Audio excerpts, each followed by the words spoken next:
Chief Guest, Dr. Girjaji Vyas, Secretary, Housing and Urban Poverty Alleviation, Arunji Mishra, my President CREDAI, Shekhar Reddy, all dignitaries on dais, off dais and friends. Today morning, I woke up with a news, very saddening, very saddening.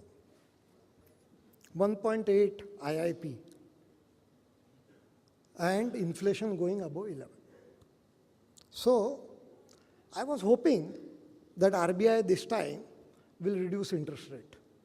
But with these inflation numbers and with our conservative approach of RBI, I'm not sure whether it will happen. गिरजा जी, हम लोग गए 3 साल से बहुत मेहनत कर रहे हैं और वो मेहनत किस लिए है? तो हाउसिंग इंडस्ट्री के महत्व को समझाया जाए। अब हमने सिर फोड़ लिया। आज मैं थोड़े सिर पर बाल रख के आया हूं।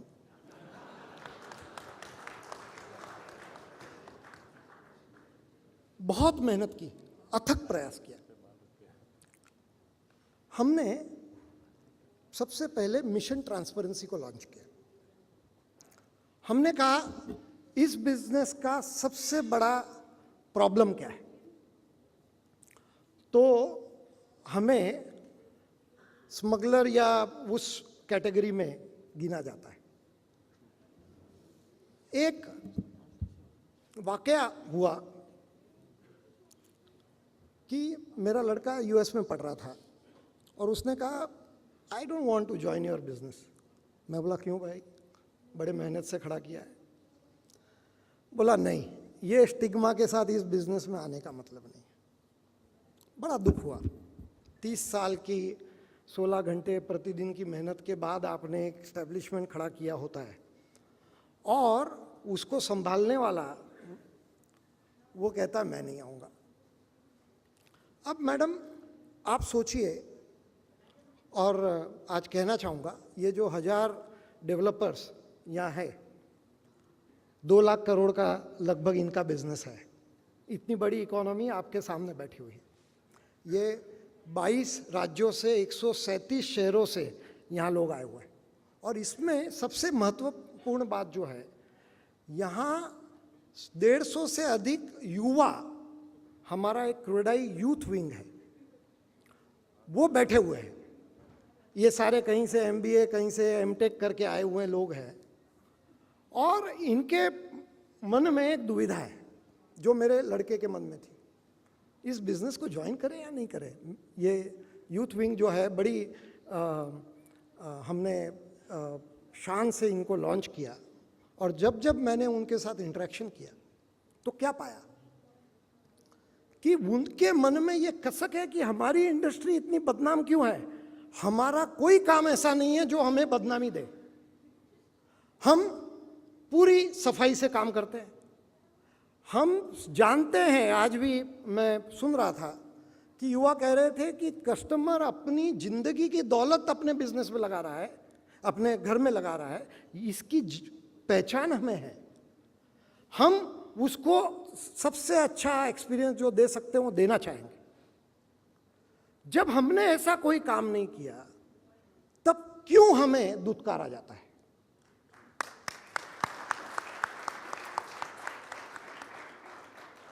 और सबसे महत्वपूर्ण बात कि प्राइम मिनिस्टर साहब की एक कमेटी बनी 1000 करोड़ के इन्वेस्टमेंट के ऊपर के लिए। हमारे यहाँ डेवलपर्स सारे लगभग 58 शहरों में बड़ी बड़ी टाउनशिप्स बना रहे। उस टाउनशिप की इन्वेस्टमेंट भी 1000 करोड़ रुपए की है। लेकिन हमें प्राइम मिनिस्टर के साथ बैठने का, डेवलपर्स तो छोड़िए, क्रेडाई प्रेसिडेंट, क्रेडाई चेयरमैन, क्रेडाई के डेलीगेशन को भी वक्त नहीं मिलता।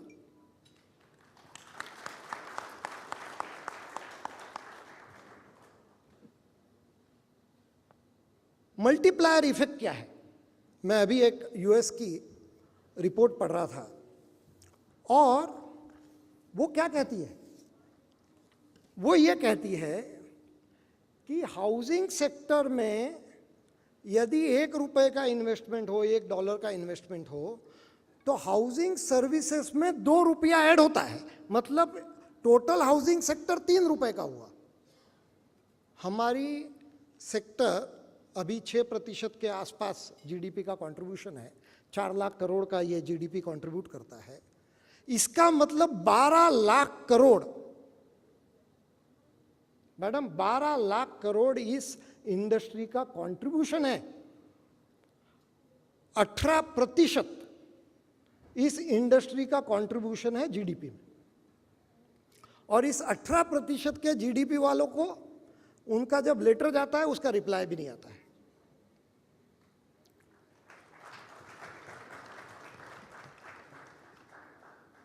मैंने एक और एनालिसिस देखी। गए विगत 10 वर्षों में इस सेक्टर से इनकम टैक्स 4,000 से 6,000 करोड़ के बीच में मिला है। 1998 में इंडस्ट्री सारी बंद थी, निगेटिव ग्रोथ था, आप डेटा निकाल के देख सकते हैं। 1998 में हम कुछ लोग बैठे तब के मंत्री जी के साथ, उनको बताया कि हाउसिंग में इतना बड़ा शॉर्टेज है, इसको हम दूर कर सकते हैं। मंत्री जी कन्विंस हुए, प्राइम मिनिस्टर साहब की कंसेंट ली। फाइनेंस मिनिस्टर साहब बहुत ज़्यादा फेवरेबल नहीं थे, तब उन्होंने बताया कि भाई ये आदेश है, इसमें आपको बहुत कुछ करना नहीं है। रिजॉल्व था मंत्री जी में हाउसिंग के, तब हाउसिंग और यूडी एक हुआ करती थी।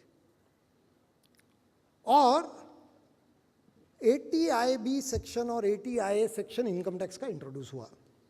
अब मैं विचार करता हूं, 1998 में इंट्रोड्यूस हुआ, उसको इंप्लीमेंट करते करते 2000 साल आ गया। 2000 साल तक हाउसिंग इंडस्ट्री ने इतनी स्पीड गति पकड़ ली कि सारी इंडस्ट्री शुरू हो गई, स्टील शुरू हो गई, सीमेंट शुरू हो गई। 265 तो हाउसिंग से डायरेक्ट कनेक्टेड इंडस्ट्री है। और आप देखिए कि जीडीपी ग्राफ सीधा ऊपर गया। तो किसने ड्राइव किया इकोनॉमी को? क्या सरकार इसके रूट में जाके रीइन्वेंट कुछ नहीं करना है?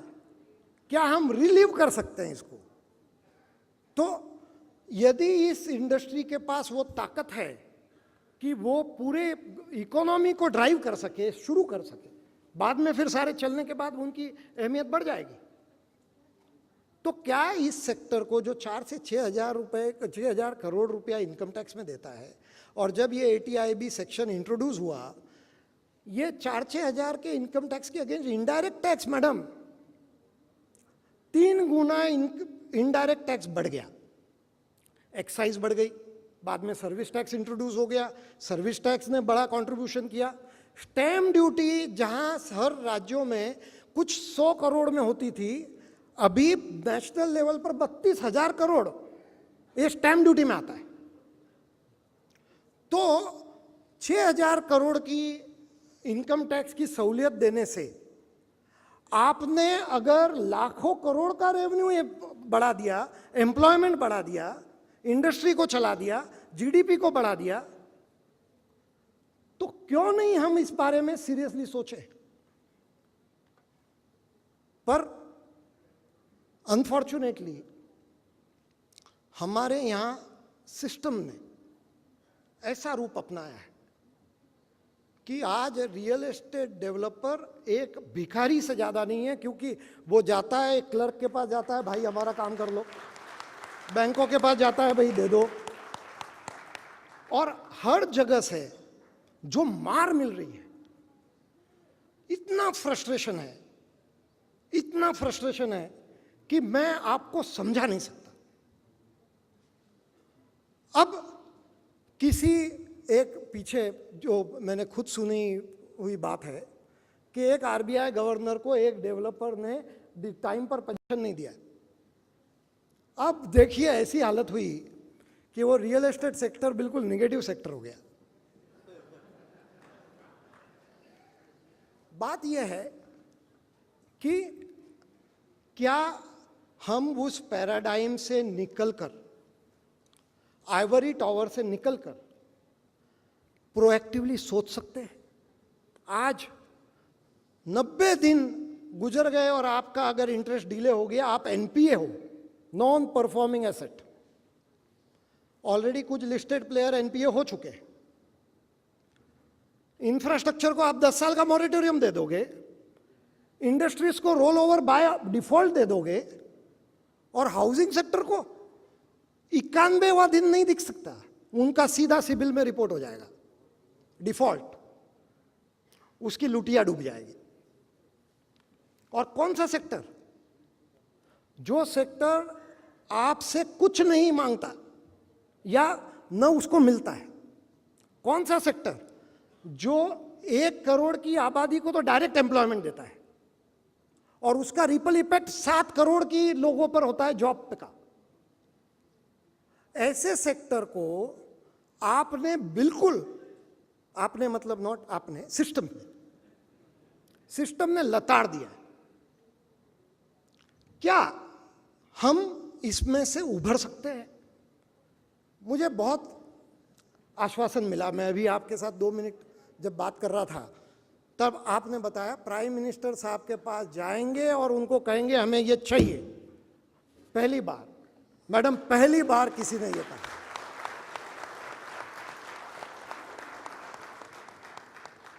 क्या ये रिजॉल्व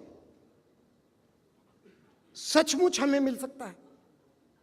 आपको मैं 3 किस्से बताता हूं और वो 3 किस्सों से हमारा फ्रस्ट्रेशन और उसका जो इफेक्ट है हमारी इकोनॉमी पर, हमारे लोगों पर, वो समझेगा। बंबई में एक प्रोजेक्ट जहां 1000 करोड़ की इन्वेस्टमेंट है, 4000 करोड़ का टर्नओवर है, उसको एक पॉलिसी के तहत लेटर ऑफ इंटेंट मिलता है। उसके बाद में वो एनवायरमेंट क्लियरेंस वाले 2 साल लगा देते हैं, मैं उस पर आऊंगा। और उसके बीच में वो कहते नहीं, ये पॉलिसी बदल गई, 2 साल तक आगे अप्रूवल नहीं मिलता, तो 4 साल आपके चले गए। कैपिटल उसमें लगा हुआ है, ये कैपिटल ये बैंकों का 12% का इंटरेस्ट वाला नहीं है, 24% वाला है। ये हर 2.5-3 साल में डबल हो जाता है।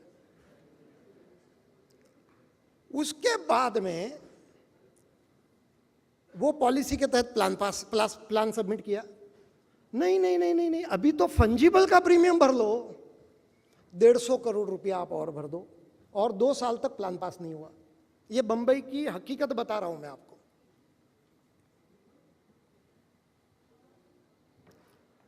तो अब बताएं आप, ये 1000 करोड़ की इन्वेस्टमेंट जो आने वाली थी, शायद 4000 का टर्नओवर, 4000 करोड़ का टर्नओवर आता, उसमें शायद कम से कम 200 करोड़ रुपया इनकम टैक्स को मिलता, 800 करोड़ रुपया इनडायरेक्ट टैक्स मिलता, स्टैम्प ड्यूटी मिलती सारे टेनेंट्स की मिला के लगभग 1000 करोड़ की, 100 करोड़ की। अब हमने क्या कर दिया? हमने इस प्रोजेक्ट को 4 से 6 साल तक डब्बे में डाल दिया। एक स्लम के प्रोजेक्ट की आपको एग्जाम्पल देता हूं। देखिए, सोशल सेक्टर है और क्या हुआ, स्लम की स्कीम पास हो गई। स्लम की स्कीम पास होने के बाद मकान बन गए, पर उसमें जाने के लिए लोगों की लिस्ट नहीं बनी अथॉरिटी की, तो वो मकान पड़े हैं, लोग स्लम में बैठे हैं, पर वो जा नहीं सकते। 1 साल निकल गया। उसके बाद क्या हुआ? उसके बाद में वो गए और आगे जब वहां से शिफ्ट हुआ, वहां नए बिल्डिंगें बनाने के लिए प्लान डाला गया, वो 2 साल तक पास नहीं हुआ। उसमें एनवायरमेंट क्लियरेंस का चक्कर आ गया। एनवायरमेंट क्लियरेंस की 2 साल तक मीटिंग ही नहीं लगी। अब क्या करें? तो 5000 स्लम ड्वेलर्स को जहां मकान 3 साल में मिलने थे, 10 साल तक राह ही देख रहे हैं। और इसमें एशियन डेवलपमेंट बैंक का लोन सैंक्शन है, पैसा पड़ा हुआ है, अप्रूवल नहीं है। सैंक्शन स्कीम है पर बिल्डिंग अप्रूवल नहीं है। क्या हो गया हमारे देश को? क्योंकि हमारी इज्जत वहां कम हो रही है। अच्छा, उन्होंने जब लोन दिया तब चीफ सेक्रेटरी से अश्योरेंस लिया कि क्या हम इस प्रोजेक्ट को फंड करें। चीफ सेक्रेटरी ने, स्टेट ने बताया कि हां करिए। ये क्या हो रखा है? तीसरा एग्जाम्पल महाराष्ट्र का है। एनवायरमेंट मिनिस्ट्री में एप्लीकेशन हुआ, 2 साल तक तो उसकी सुनवाई नहीं है। सुनवाई लगी, अरे अरे अरे एनए ऑर्डर नहीं है। नहीं सर, एनए ऑर्डर तो बाद में मिलता है, अप्रूवल के बाद। नहीं नहीं नहीं, एनए ऑर्डर होगा तब आइए। सर संबंध नहीं है, आपको एनवायरमेंट देखना है। नहीं नहीं, आप कंप्लाई कीजिए। बाद में वापस 1.5 साल तक उसकी हियरिंग नहीं हुई। हम बीच में एक ऑफिस मेमोरेंडम निकला था, आउट ऑफ द हैट, बहुत मेहनत हुई हमारी, कि आपको आपके रोड की विड्थ कम हो, आपका फायर स्टेशन 1.5 किलोमीटर में नहीं होगा तो आपको हाई राइज नहीं मिलेगा। 2 साल वहां निकल गए हमारे। हम गए मंत्री जी के पास, मंत्री जी ने हमें बताया कि भाई हमें सब मालूम है, हमें सब मालूम है। तो हमने कहा हम सुन तो लीजिए, अब और क्या सुनाओगे, हमें तो मालूम है। तो हम आ गए, फ्रस्ट्रेटेड थे, बहुत फ्रस्ट्रेटेड थे। आ गए, हमने कहा वेंकैया जी, नायडू जी का बहुत बहुत स्वागत है।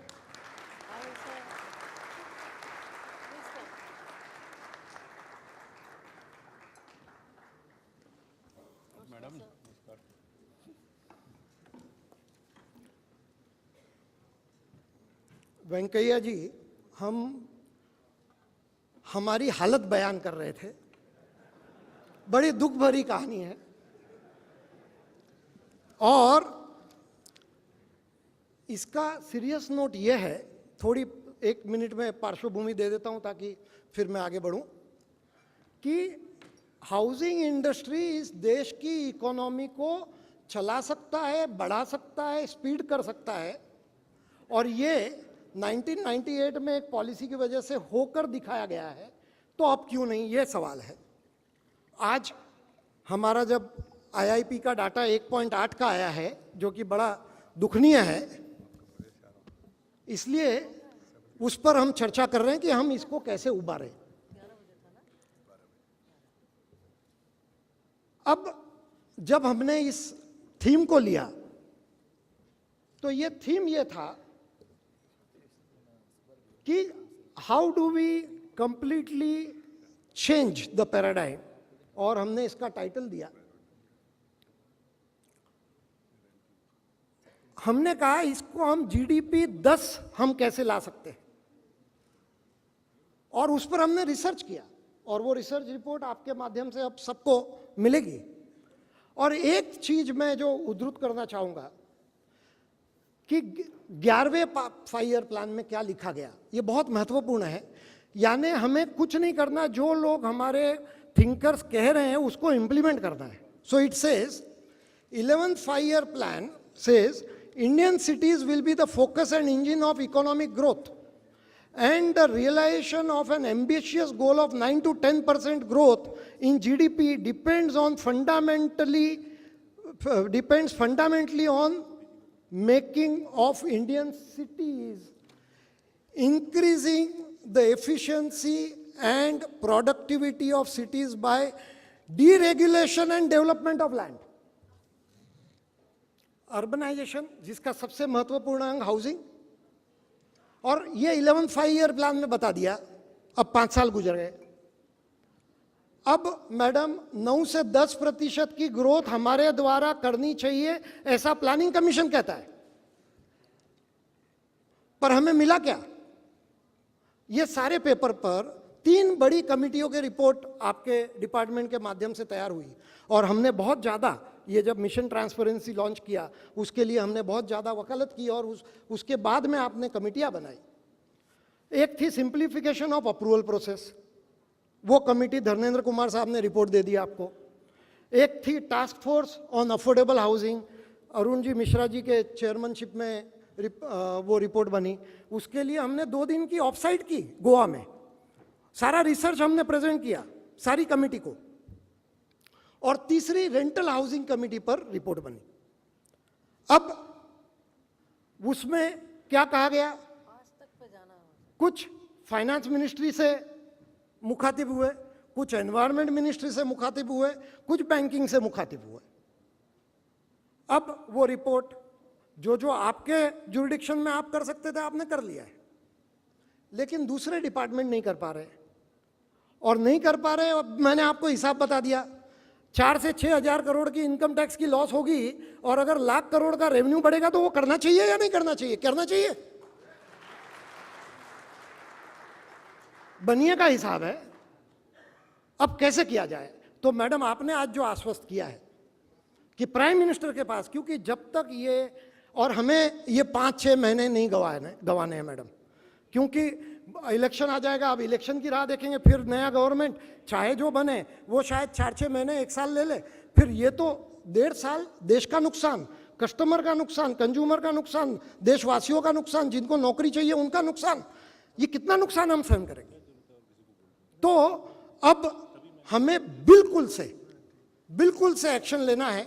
और आप राजस्थान से हैं, और राजस्थान में रणबांकुरों का केसरिया होता था कि जब कोई रास्ता नहीं दिखता था लड़ाई में तो औरतें जोहार कर लेती थी और रणबांकुरे केसरिया करते थे, लड़ो या मरो।